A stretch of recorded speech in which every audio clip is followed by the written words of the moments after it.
Yeah. Oo. Actually, ako lang yung Chinese sa amin. Okay.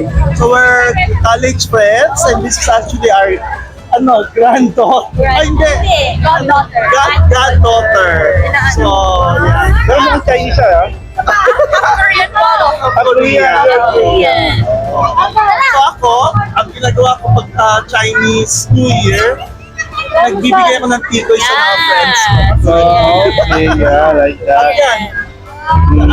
Since nabalitaan namin may festivities dito sa Quezon City at na-experience na namin yung sa Binondo na maraming tao. So dito kami Masaya.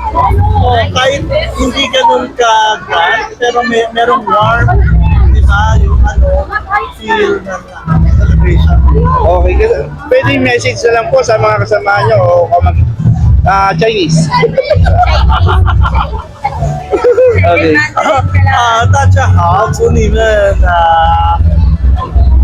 恭喜发财。 So ma'am, are you happy? Are you happy to... Yes po. Even though I'm not ethnically or culturally Chinese, malaki rin po kasi yung bahagi ng Chinese culture sa Pilipinas even before being colonized by Spain. So parang union po ito ng Filipino tsaka Chinese culture. And it also brings people together kasi like my godparents, Ninong Alan and Ninong Al. So very happy po ako. How you describe the relationship from Philippines to China?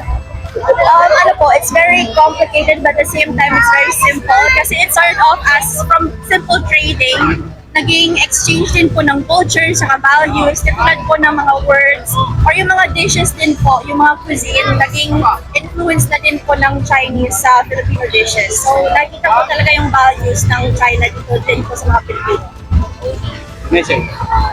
Happy Chinese New Year po. Yun lang. Anong full name?